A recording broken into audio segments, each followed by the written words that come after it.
Good morning, ladies and gentlemen. Welcome back to the Shadow and Sun Show, and welcome back to another episode of Chasing the Dragon.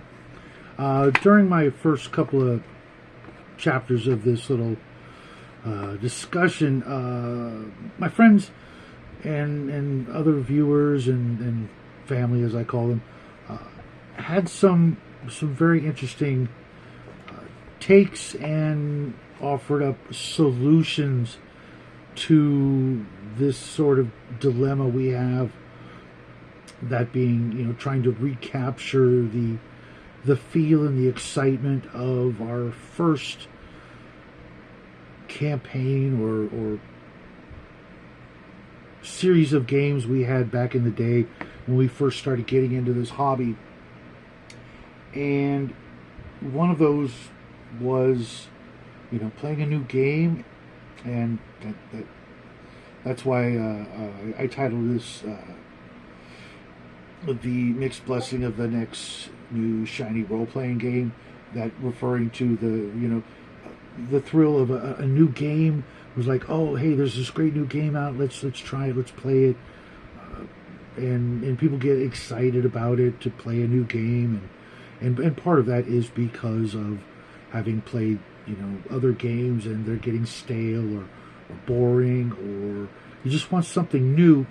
So I went over some pros and cons, and it kind of looks like the cons led or tipped the scale, as it were. There were more of them than pros, but I'm going to go into them first to maybe kind of break down this as a solution and see if the cons outweigh the pros in your particular situation, because everybody's experience in this hobby is obviously different, and some of these might or might not apply. So we're going to go over them, and then hopefully in the comment section afterwards you can chime in and let me know what you think, and if these are valid points for you, or if you have some other points that I maybe missed, or maybe some more pros about this particular solution to help balance the scale at the very least. The first one is it can seem like a distraction to your other players who maybe aren't bored with the game. They're like, hey, I'm still digging this game. I don't want to move on to a new game. I just got this, or I just did that, or I'm starting to make headway in this particular aspect of my character's life, and I'm not ready to drop this game, so ease up on the new game, Mr. GM. I've heard that a million times. As a matter of fact, in the beginning, when I was first suffering from this particular ailment, as it were, I had very vocal players say, no, I'm not playing a new game. Don't even show it. Don't even bring it to the table. Don't tempt us. We're cool with this game. And unfortunately, as the GM, that may be great for them, but if you're not feeling it, it's gonna go downhill, and you don't want to seem like you're torpedoing your own game. So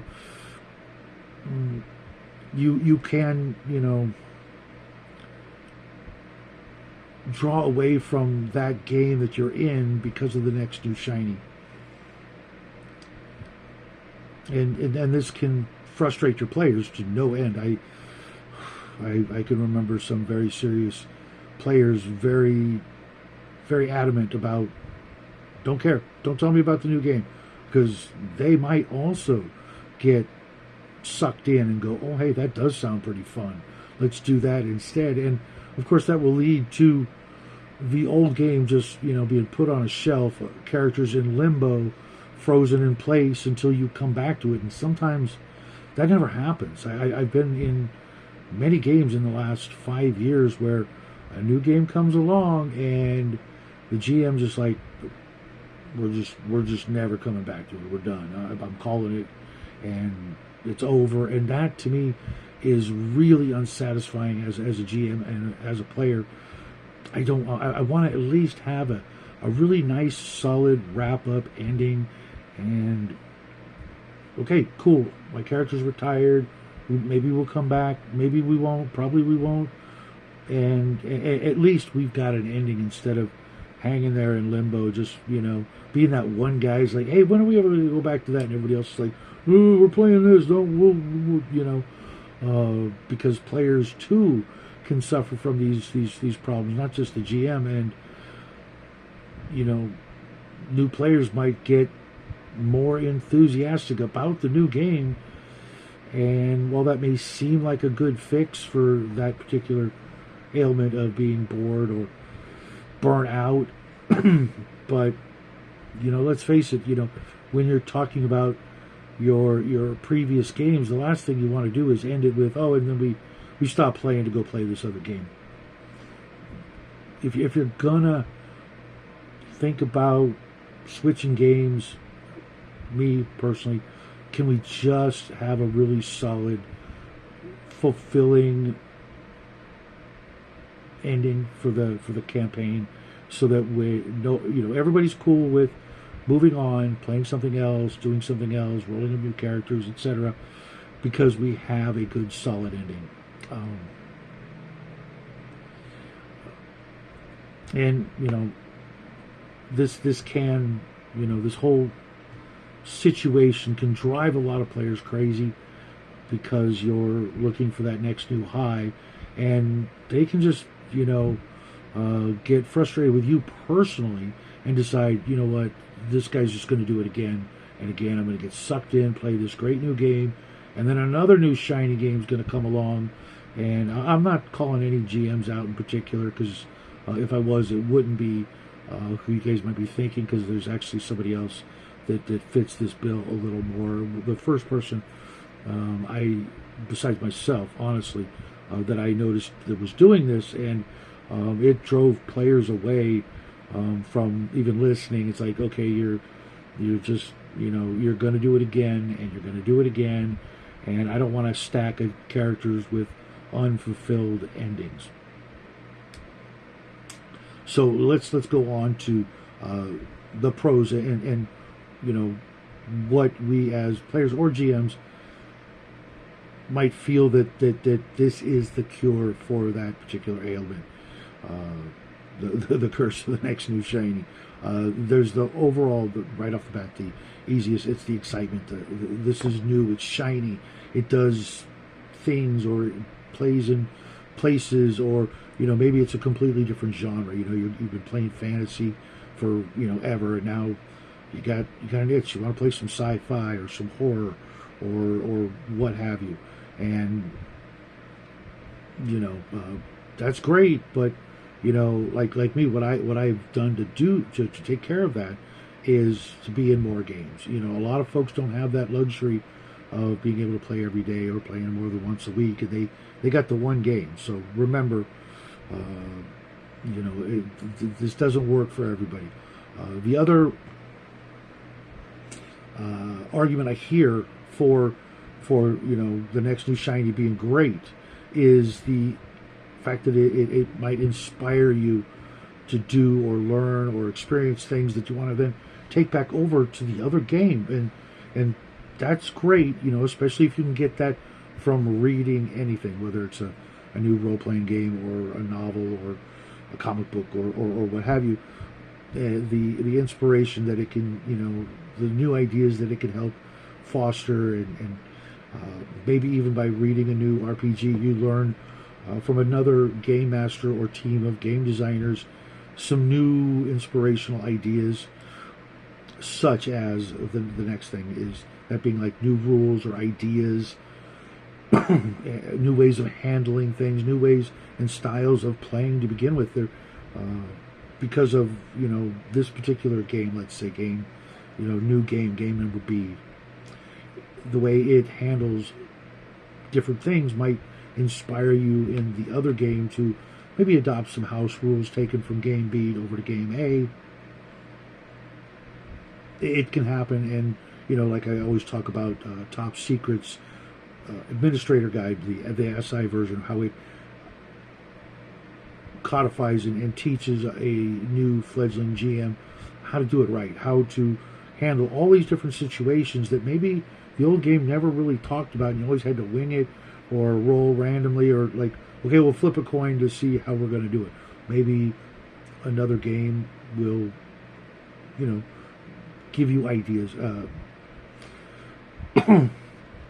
The other pro, as it were, on this topic would be the ability to play new genres, worlds, NPCs, monsters, etc.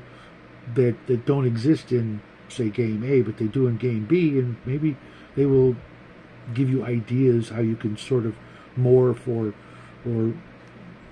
transport into the original game and maybe reinvigorate it, maybe make it seem fresh and new and exciting, keeping alive a whole new set of mysteries because you got inspired from the other new shiny thing. And last but not least, a new game, taking a break from game A to go to game B, can actually invigorate a group to just get that new energy and that excitement. And after a while, what can happen is that playing the new game B for a while will eventually get the players, believe it or not, to want to go back and play game A because they've had a break and they've been re-energized, and now they're actually missing the old game. Sometimes it can happen, doesn't happen a lot, but it can. And those are the pros that I've come up with. Hopefully you guys will chime in with some others or some cons, either way, so we can continue this particular conversation to help our fellow GMs who, like me, I just got a new one, I'll be talking about this one soon, but I got to read a whole bunch of other stuff first and write a bunch of stuff. But I mean, this particular game, I saw it, I went, yeah, okay, I'm in. I'll do all the things. I'll shell out the money. I'll wait for shipping, get here, and then I'll put it on a shelf, and I will absolutely, I swear, Miguel and Sylvia, read it and review it when the time is right. And for me, that's going to either spark a new campaign somewhere down the road, or it's going to give me some ideas that maybe I can incorporate into my Barrows and Borderlands game, or my AD&D game, or Savage Swords, which they of course wrote also. And maybe somewhere down the road I'll find a happy medium, and I'll be able to balance the pros and cons in at least one of the campaigns I'm running. Hopefully, not that I'm actually burning out on any of them. Don't worry, Sunday guys. I could run that game till the cows come home. But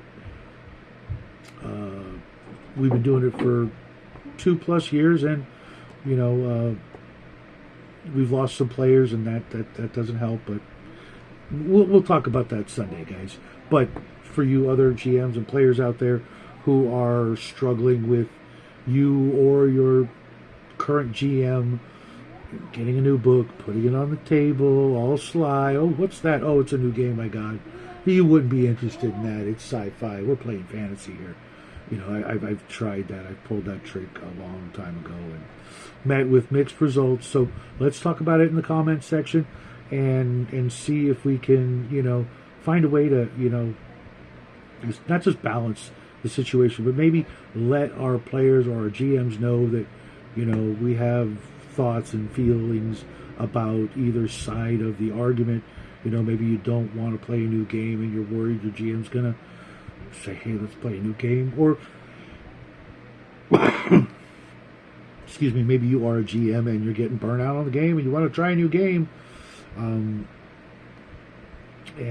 see where this goes and how we can help each other with this particular little part of Chasing the Dragon.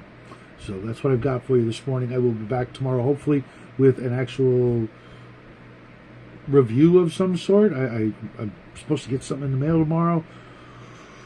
Something that I can read real quick and review real quick, because I've already read the PDF, but I want to have it in my hot little hands and reread it again. So wish me and the mailman luck, because I've been kind of anxious to get this one for a while. But I will see you guys tomorrow, and if not, as always, I'll see you in the funny papers.